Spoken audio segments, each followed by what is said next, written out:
Hello, Cancer! Sun, Moon, Rising, and Venus signs. Kamusta kayo? Sana po ay nasa mabuti kayong kalagayan. Welcome back po sa Star Tarot. At kung bago po kayo rito, welcome din po kayo. Please subscribe, like, share my videos, and leave me a comment po kung naka-resonate kayo. Thank you. So, first message po ninyo is for general life, and we have a Hermit.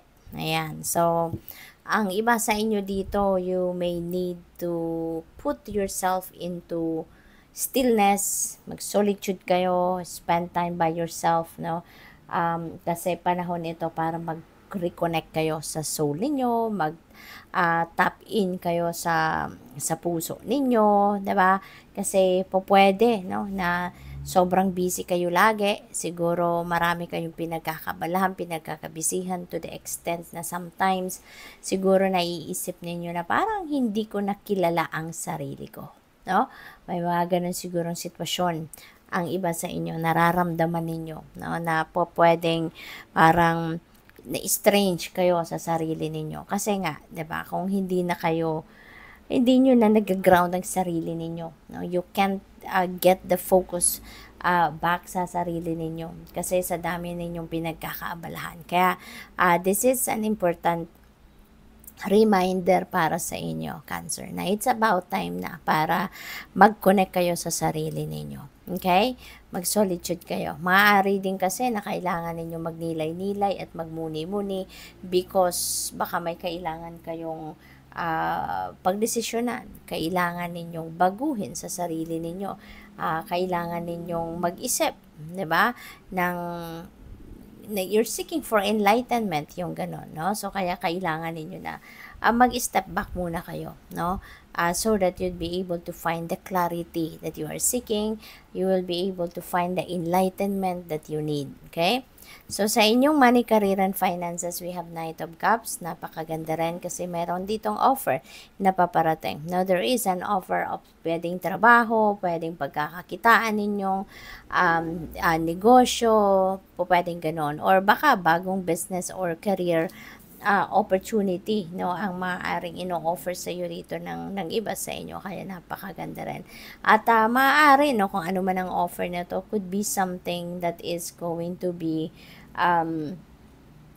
emotionally fulfilling para sa iyo, no? Siguro makikita nyo naman kasi mararamdaman ninyo, no, na yung offer sa iyo, yung opportunity na to, dito kayo magiging masaya, dito kayo maaaring, sa una pa lang mararamdaman ninyo yun, no, na if it's really the best for you, kung sa tingin ninyo, ito yung avenue para ma-express ninyo yung passion ninyo, yung sarili ninyo, you will feel it na this is what I need, this is what I want, no, yung ganon.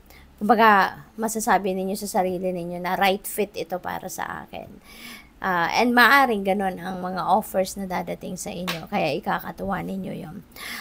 Sa relationship naman, maganda. We have 4 of Wands, no?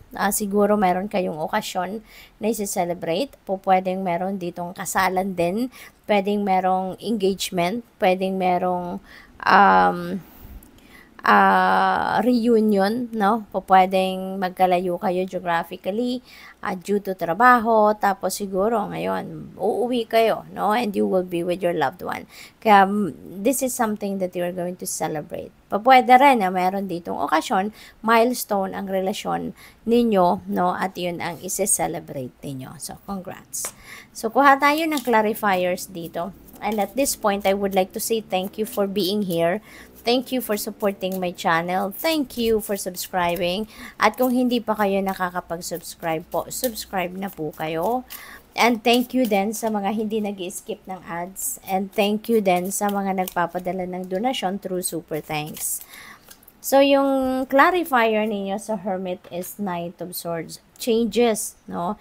Changes are coming your way. Maraming pagbabago ang pwedeng dumating sa buhay ninyo. At maaaring yan ang kailangan ninyong pagmuni-munihan, yan ang kailangan ninyong pag-isipan, or pwede rin na kailangan ninyo na mag-step back muna sa kung anong pinagkakaabalahan ninyo so that you can replenish your lost energy, so that you can rest, you can relax din muna, So, pwedeng o pwedeng may ganong ganap dito ang iba sa inyo. Kaya kailangan ninyo na mag-solitude kayo para na maging ready muna kayo, no? Ma-ready ninyo yung sarili ninyo sa mga pagbabago na po pwedeng ginusto ninyo or sa mga pagbabagong maaaring minamanifest ninyo ito or ginusto ninyo, no? So, dito naman sa Knight of Cups. This is Queen of Pentacles. Napakaganda kasi kanina, 'di ba? Sabi ko may offer na pwedeng dumating sa inyo sa inyong money, career, and finances. Si Queen of Pentacles din, pwede, no, na meron talaga kayong mga lucrative offers. Pwedeng meron ditong mag-o-offer sa iyo ng isang mas magandang trabaho, mas magandang pagkakakitaan kumpara doon sa kung ano ang meron kayo sa ngayon, no? So, pwedeng ganun.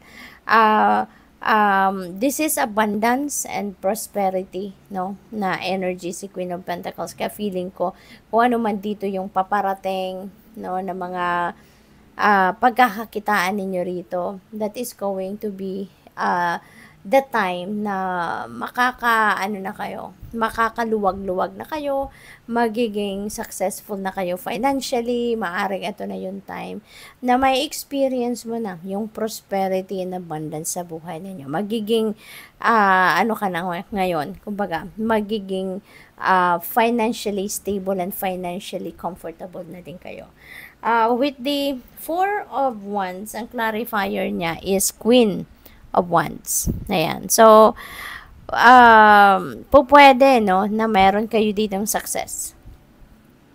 Success na na-achieve ninyo, success na pwedeng nakuha ninyo, no, yung effort na binuhos na ninyo sa ginagawa ninyo towards your relationship, pagpapaganda, pag-aayos ninyo ng inyong relasyon, maaring nakuha mo na or na-experience mo na, no? This also signifies passion, diba? So, siguro mas passionate kayo with each other na ngayon ng person mo, confident kayo na yung pagmamahalan ninyo is strong enough, pwedeng ganun din ang ganap, no? There is also open communication, siguro, ano na yan, yung parang na-concretize na ninyo yan, no, na open kayo sa bawat isa, walang sekretuhan, you're honest, no, at may respeto, ang mahalaga, no, may respeto kayo sa bawat isa. Kaya napakaganda. So, tingnan natin kung ano ang final message ni Cancer.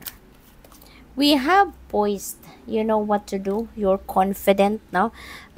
Sa kung ano man ang mga binabalak ninyong gawin, ano man ang mga plano ninyo, you know pretty much kung ano yung mga dapat na gagawin at kung ano yung tamang gawin, no? Kaya napakaganda nito. Good luck. Thank you for watching. Love and light. Namaste.